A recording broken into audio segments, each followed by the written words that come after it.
এডাল মমে যেনেকৈ নিজৰ পোহৰ দি দি এসময়ত নিজে আঁতৰি যায়, সেইদৰে আজিৰ দিনটোত ভৱেশ কলিতা ডাঙৰীয়াই গৌৰৱেৰে সৈতে নিজৰ চকীখনৰ পৰাও আজি আঁতৰি আহিছে। কিয় আঁতৰি আহিছে? আমি দলে নিয়ম বনাইছিলো যে জিলা সভাপতিসকলে নিৰ্বাচন খেলিব নোৱাৰে। ভৱেশ কলিতা ডাঙৰীয়াৰ লগত মই কথা পাতিছিলো। ভৱেশ কলিতা ডাঙৰীয়াই মোক কৈছিলে যে যদি জিলা সভাপতিয়ে নিৰ্বাচন খেলিব নোৱাৰে, ৰাজ্যিক সভাপতিয়েও নিৰ্বাচন খেলিব নোৱাৰে, আৰু মই যিহেতু নিৰ্বাচন খেলিম, মোৰ নামটো দ্বিতীয়বাৰৰ বাবে বিবেচনা কৰিব নালাগে।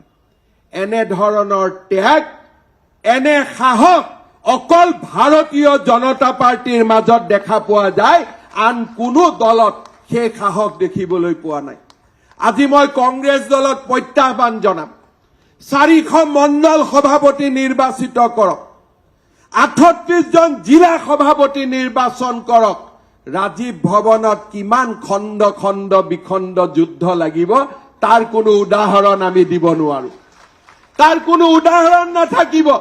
আজি বোলে বৰপেটাত ৰাজীৱ ভৱন জ্বলি গ'ল, কাজি বোলে ধুবুৰীত ৰাজীৱ ভৱন জ্বলি গ'ল, কিন্তু আজি এজনৰ পৰা আন এজনলৈ সভাপতিৰ দায়িত্ব হস্তান্তৰ হৈছে, কতো তু শব্দ এটাও নাই, আৰু এয়ে হৈছে ভাৰতীয় জনতা পাৰ্টি।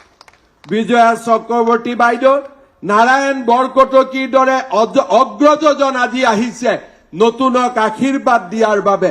আজিৰ দিনটোত যোনে য'তে আছে সকলোৱে নতুনক আশীৰ্বাদ দিবৰ বাবে, পুৰণাজনক কৃতজ্ঞতা জনাবৰ বাবে আজি আমি ইয়াত সমবেত হৈছো। কাৰো লগত দিলীপ শইকীয়া কাৰ মানুহ, দিলীপ শইকীয়া কোনে সভাপতি পাতিলে কোনেও নাজানে, মাত্ৰ এটাই কথা জানে, দিলীপ শইকীয়া ভাৰতীয় জনতা পাৰ্টিৰ এজন গৌৰৱী কাৰ্যকৰ্তা।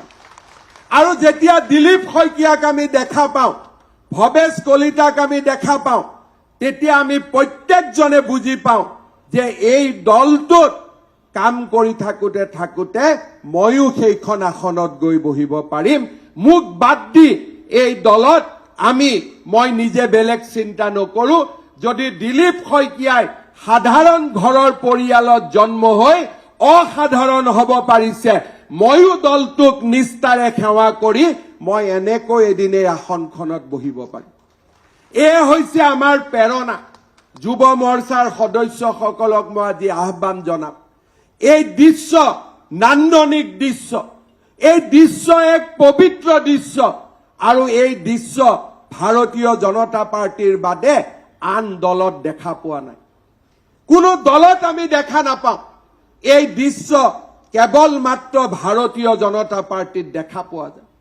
মই আজিও দিনটোত মনত পেলাম, সৰ্বানন্দ সোণোৱাল ডাঙৰীয়াই যেতিয়া মোক দায়িত্ব দিছিল একেই পৰিৱেশ আছিল, আৰু আজি যেতিয়া ভৱেশ কলিতা ডাঙৰীয়াই দিলীপ শইকীয়াক দায়িত্ব দিছে একেই পৰিৱেশ।